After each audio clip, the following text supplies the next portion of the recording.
السلام علیکم۔ آج کی میری کہانی کسی پر بیتی ہوئی ایک سچی کہانی ہے۔ اپنی آج کی اس کہانی کو شروع کرنے سے پہلے میں اپنے تمام ویورز سے ریکویسٹ کرتی ہوں کہ جنہوں نے ابھی تک ہمارے چینل کو سبسکرائب نہیں کیا وہ سب سے پہلے ہمارے چینل کو سبسکرائب کر لیں اور ساتھ موجود بیل آئیکن کو دبائیں تاکہ ہماری آنے والی ہر نئی ویڈیو کے اپڈیٹس آپ کو مل سکیں۔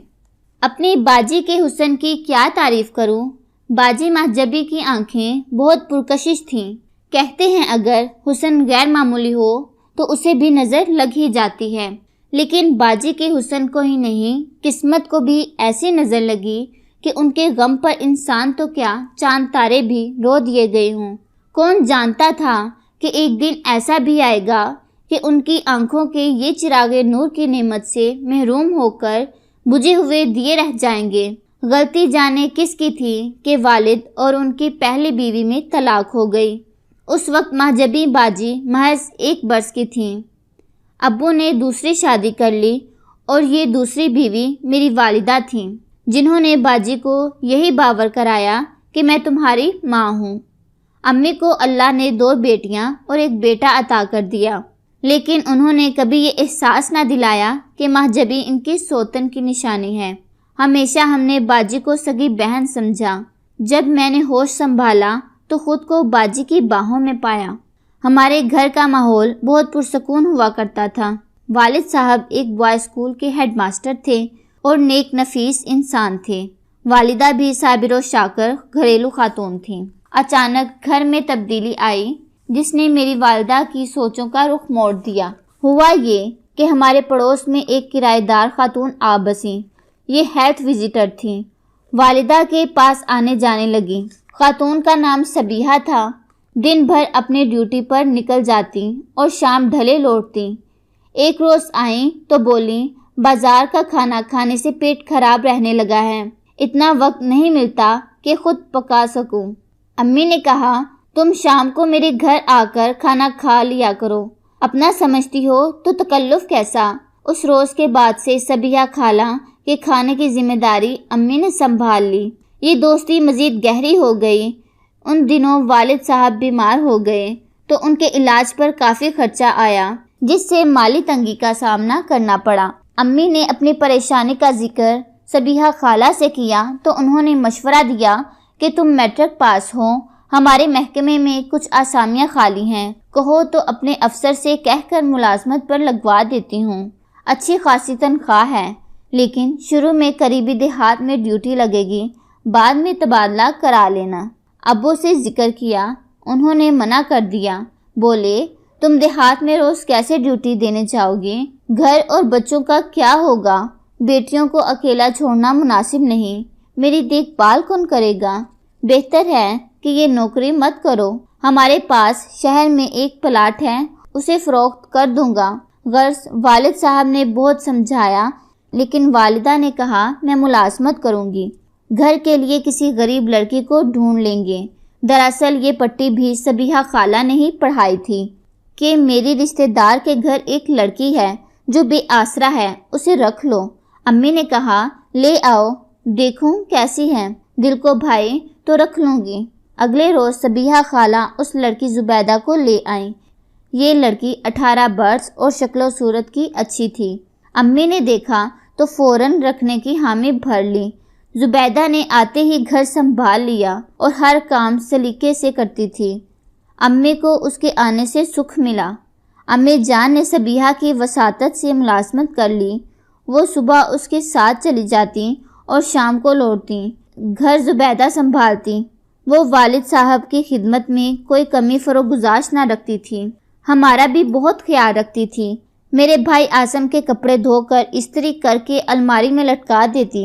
غرض اس کے آنے سے گھر ایسا سکون کا گہوارہ بنا کہ ہمیں اپنے ماں باپ کی کمی محسوس نہ ہوتی۔ والد صاحب کو اللہ تعالیٰ نے شفا دے دی اور پھر سے ڈیوٹی پر جانے لگے۔ شام کو ٹیوشن پڑھانے چلے جاتے۔ اعظم بھائی کالج سے آ کر رات گئے تک پڑھائی میں مشغول رہتے۔ امی تھکی ہوئی آتی، کھانا کھا کر سو جاتی۔ کبھی کبھی وہ دیہات میں 2-4 دن رک جاتی۔ جب کوئی ایسا کیس ہوتا کہ مریضہ کے پاس رکنا ضروری ہوتا تو وہ گھر نہ آتی۔ اس خدمت کے صلے میں اچھے خاصے پیسے انہیں مل جاتے تھے۔ آمدنی میں اضافہ ہونے لگا، خوشحالی بڑھی۔ سچ ہے کہ پیسے میں بڑی کشش ہوتی ہے۔ وہ اب ہمیں اچھے گھروں میں بیاہنے کے خواب دیکھنے لگیں۔ ہمارا جہیز جوڑنے کو روپیہ پیسہ جمع کرتی۔ ہم زبیدہ پر بھروسہ کرتے تھے اور اسے اپنی بڑی بہن کا درجہ دینے لگے تھے، مگر قسمت میں کچھ اور لکھا تھا۔ ایک روز اچانک قیامت آ گئی۔ امی 3 روز سے دیہات میں تھیں، وہ گھر پر موجود نہ تھیں۔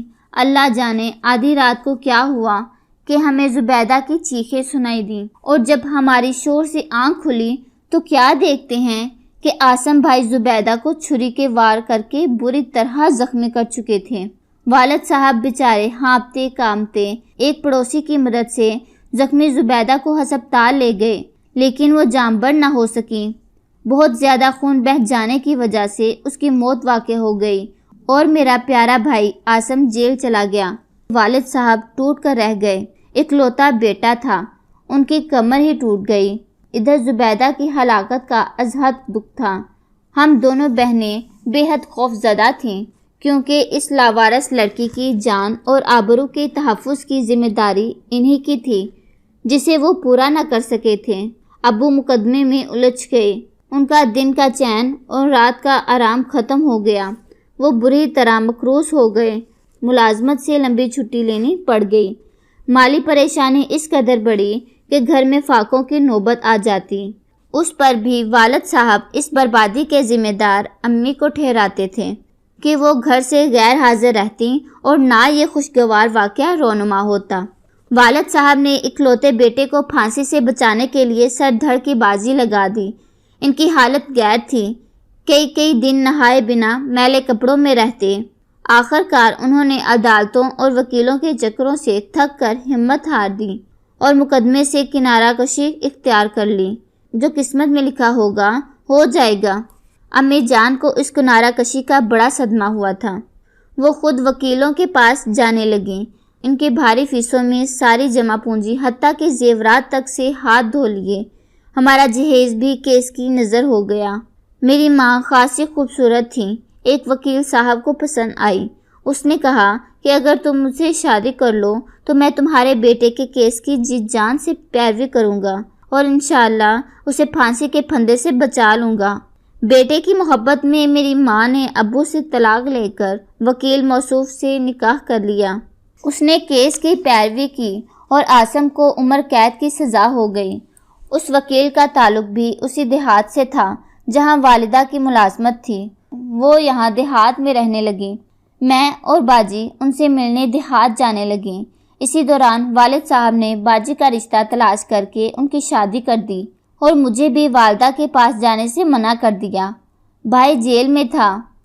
باجی بیاہ کر چلی گئیں تو میرا من نہ لگتا۔ ابو کی وجہ سے مجبور تھی کہ انہیں اکیلے چھوڑ کر امی کے پاس نہیں جا سکتی تھی۔ والد صاحب میرے لیے کسی اچھے رشتے کی تلاش میں سرگرداں تھے۔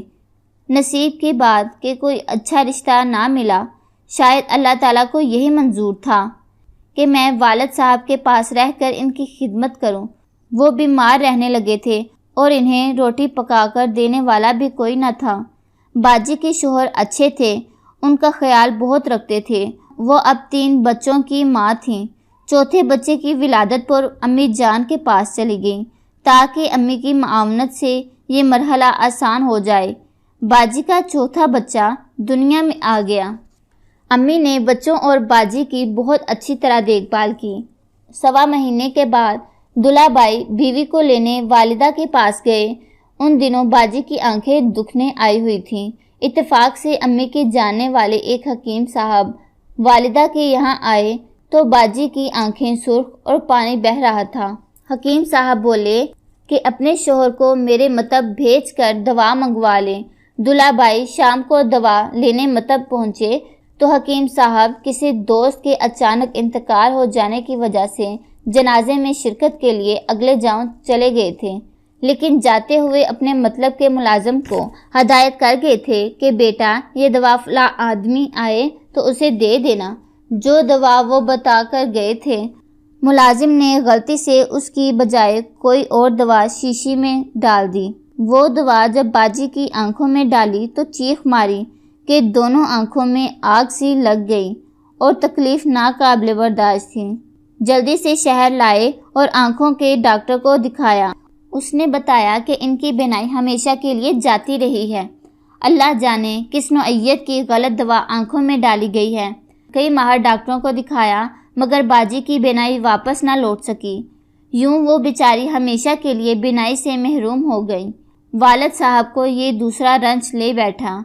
مجھے باجی کے پاس بھجوا دیا کہ کچھ عرصے تم ان کے ساتھ رہو، گھر اور بچوں کی دیکھ بھال کرو۔ بصارت سے محروم میری بہن اب کیسے گھر اور بچوں کو سنبھال سکتی تھی؟ اسے تو خود پکڑ کر واش روم تک لے جانا پڑتا تھا۔ جوانی میں آنکھوں سے محروم وہ اندھیروں میں بھٹک رہی تھی۔ دولہا بھائی نے سوچا کہ بیوی کو اکیلے گھر میں رکھنا درست نہیں۔ ان کے بھائی کراچی میں رہتے تھے، لہٰذا وہ بیوی بچوں کو کراچی لے آئے۔ باجی مجھے بھی اصرار کر کے ہمراہ لے آئیں تاکہ میں بچوں کی پرورش میں ان کی مدد کر سکوں۔ میں کچھ عرصے کے لیے ساتھ آئی تھی۔ باجی کے دیورانیں ملازمت کرتی تھیں۔ وہ صبح دفتر جاتی، شام کو لوٹتی۔ مجھے باجی، ان کے بچوں اور شوہر کے تمام کاموں کے ساتھ دیورانے کے بچوں اور شوہر کے کام بھی کرنے پڑتے، جس کی وجہ سے رات کو تھک کر چور ہو جاتی تھی۔ دولہا بھائی بیوی کے بصارت سے محروم ہو جانے کے بعد گھر سے بے نیاز رہنے لگے، جبکہ ان کے دیور نرم دل انسان تھے۔ ان کو میرا احساس ہوتا کہ تمام گھر کا بوجھ مجھ ناتواں پر ڈال دیا گیا ہے۔ وہ جب بھی موقع ملتا مجھ سے غم گساری کرنے لگتے۔ میں بھی ان دنوں بہت مایوس رہنے لگی۔ والد صاحب تنہا اور بیمار تھے۔ سگی ماں نے دوسری شادی کر لی تھی۔ ایک باجی کا آسرا تھا، وہ بھی نابینا ہو گئی تھی۔ ان کے بچے اتنے چھوٹے تھے کہ میرے سوا کوئی انہیں سنبھال نہیں سکتا تھا۔ یہ حالات دیکھ کر باجی کے دیور مشتاق میرا دکھ محسوس کرتے تھے تو میرے دل میں بھی ان کے لیے احترام کے جذبات پیدا ہو گئے۔ مشتاق صاحب کی بیوی ڈاکٹر تھی، ہسپتال میں جاب کرتی تھی۔ انہیں اپنے ڈاکٹر ہونے کا بڑا امان تھا۔ وہ کسی کو خاطر میں نہیں لاتی تھی، مجھے تو نوکرانی سمجھتی تھی۔ لیکن میں اور میری بہن ان کے گھر میں جو رہتے تھے، جب گھر میں ہوتی مجھ پر حکم چلاتی، ذرا کام میں دیر ہو جاتی تو اہانت کرتی۔ ایک روز مشتاق میری طرف سے بول پڑے۔ بیوی سے کہا کہ ہماری ملازمہ نہیں ہے، اس وقت اسے بخار ہے اور تم بار بار اٹھائے جا رہی ہو، اسے آرام کرنے دو، جو کام ہے مجھے کہو، میں کر دیتا ہوں۔ ان کا اتنا کہنا تھا کہ ڈاکٹر صاحبہ کے تن بدن میں آگ لگ گئی۔ بولی، تمہارا اس لڑکی سے کیا تعلق ہے؟ یہ بھابھی کی بہن ہے، ہماری ذمہ داری نہیں ہے کہ ہم اسے اپنے گھر رکھیں۔ اپنے باپ کے گھر کیوں نہیں چلی جاتی؟ انہی دنوں ڈاکٹر صاحبہ کسی ٹور پر کچھ دنوں کے لیے بیرون ملک گئیں۔ لوٹی تو اتفاق سے باجی بیمار تھیں۔ دولہا بھائی ان کے ہمراہ تھے۔ گھر میں بچوں کے ساتھ اکیلی تھی۔ مشتاق کی بیوی گھر آئی۔ میں مشتاق کو چائے دے رہی تھی۔ انہوں نے کہا، مجھے بیڈ روم میں ہی لا دو، بس اتنی ہی بات تھی۔ اس شقی خاتون نے مجھے اپنے شوہر کے بیڈ روم سے باہر آتے دیکھا تو میرے بال پکڑ لیے کہ تم میرے خاوند کے کمرے میں کیا کرنے لگی تھی، جبکہ گھر پر کوئی نہیں ہے؟ تمہارے بہن اور بہنوئی نے کیوں کر میرے شوہر کے پاس تمہیں چھوڑا ہوا ہے؟ فوراً اپنا سامان اٹھاؤ اور یہاں سے نکلو۔ جب بیوی کو بپھری ہوئی شیرنی کی طرح مجھے زد و کوب کرتے دیکھا تو مشتاق سے نہ رہا گیا۔ اس نے کہا، یہ یہاں سے ہرگز نہیں جائے گی، یہ میرا گھر ہے اور میرے گھر میں میرے بھائی اور بھابھی کے رشتہ دار جتنے دن چاہیں رہ سکتے ہیں۔ تمہیں اس بات پر اعتراض ہے تو تم چلی جاؤ اس گھر سے۔ شوہر کے یہ الفاظ خنجر بن کر اس کے دل میں پیوست ہو گئے۔ جیسے آئی تھی اسی طرح سوٹ کیس گھسیٹتی ہوئی گیٹ سے باہر نکلی اور ڈرائیور سے کہا کہ مجھے میرے والد کے گھر لے چلو، میں مزہ چکاتی ہوں ان دونوں کو بدماشی کا۔ یوں ناحق الزام لگا کر اس نے مجھے اور مشتاق کو اپنے اور ہمارے خاندانوں میں بدنام و رسوا کر دیا، جس پر مشتاق نے کہا کہ مجھے ایسی عورت کو نہیں رکھنا جو تہمت لگا کر میری اور ایک بے گناہ لڑکی کی رسوائی کرتی پھر رہی ہے، حالانکہ میں بالکل بے گناہ تھی۔ وہ سمجھ رہی تھی کہ اس حربے سے مشتاق اور اس کا بڑا بھائی دونوں مجھے گھر سے رخصت کرنے پر مجبور ہو جائیں گے، لیکن ایسا نہ ہوا، بلکہ مشتاق نے بیوی کی اس حرکت کی وجہ سے اسے طلاق دے دی۔ میں نے بہت چاہا کہ وہ اسے طلاق نہ دیں، مگر انہوں نے فیصلہ کر لیا تھا، کیونکہ وہ 3 بار سسر کے گھر بیوی کو منانے گئے۔ ان کے بھائیوں نے گالیاں دیں اور سسر نے بھی بے عزت کر کے گھر سے نکال دیا۔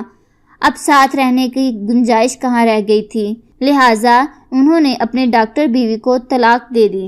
عدت کے فوراً بعد اس خاتون نے اپنے ایک ساتھی سرجن سے شادی کر لی۔